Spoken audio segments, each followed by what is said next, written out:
Did you know that the free market, in its purest form, can regulate itself without government intervention? The theory behind this idea is one of the most foundational concepts in modern economics, the invisible hand. Coined by Scottish philosopher and economist Adam Smith in his 1776 masterpiece, The Wealth of Nations. This metaphor suggests that when individuals pursue their own self-interest, they are unknowingly guided by an invisible hand to promote the good of society as a whole. This idea is not a magical force, but rather a powerful description of how market mechanisms like supply and demand, prices and competition work together to create a stable and prosperous economy. The historical context and core idea.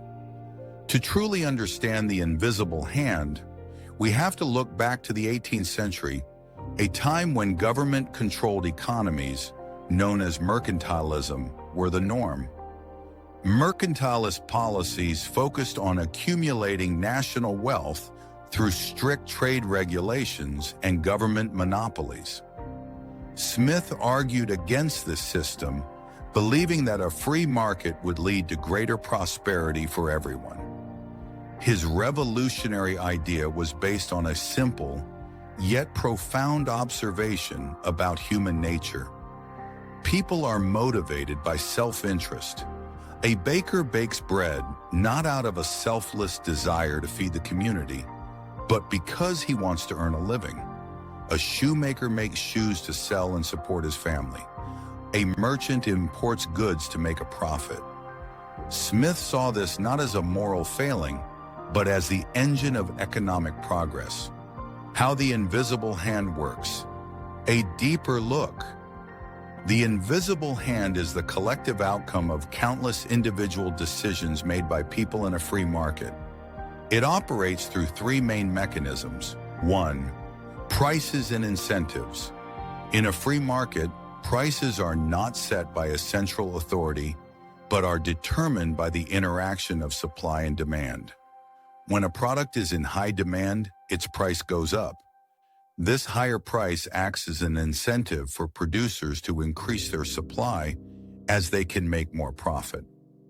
Conversely, if a product has low demand, its price falls, signaling to producers that they should reduce their output or innovate to meet new demands. This constant fluctuation guides the allocation of resources to where they are most needed and desired by society. Second, competition. When multiple businesses are competing for the same customers, they are forced to offer better products at lower prices. This competition prevents any single company from charging exorbitant prices or offering low-quality goods. In order to survive, a business must constantly innovate, improve efficiency, and respond to consumer preferences. The consumer, in turn, benefits from this relentless drive for improvement and value. Third, specialization and division of labor. Adam Smith also heavily emphasized the concept of the division of labor. When individuals specialize in a specific task, they become more efficient and productive. This specialization allows for the creation of more goods and services at a lower cost. A pin factory, for example, is far more productive when different workers specialize in drawing the wire, straightening it, cutting it, and sharpening the points, rather than if each worker performed all the steps themselves.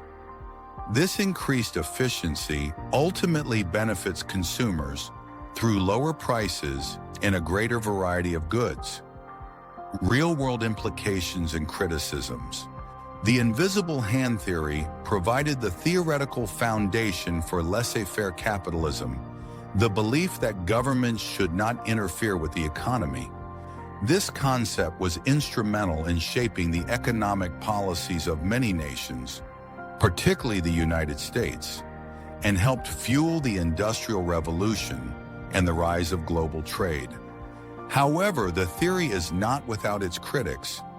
Over time, economists have identified several instances where the invisible hand can fail. Market failures, situations where the free market fails to produce an efficient outcome. This often happens with externalities, e.g., pollution, where the cost of a negative action is not borne by the polluter, but by society, or with public goods, e.g., national defense, which are non-excludable and non-rivalrous, making them difficult to provide through the market. Monopolies. A lack of competition can allow a single company to set prices and limit production, ultimately harming consumers. In these cases, the invisible hand breaks down, and government intervention is often necessary to restore fair competition. Income inequality. Critics argue that while the invisible hand may increase overall wealth, it doesn't guarantee that the wealth will be distributed fairly. The pursuit of self-interest can sometimes lead to a concentration of wealth and power in the hands of a few. Despite these criticisms, Adam Smith's invisible hand remains a cornerstone of economic thought. It highlights the remarkable power of decentralized decision-making and underscores the importance of a free and competitive market. It reminds us that prosperity often arises not from central planning, but from the combined efforts of millions of individuals striving to improve their own lives. What do you think is the biggest strength or weakness of the invisible hand theory in today's world? Share your thoughts below.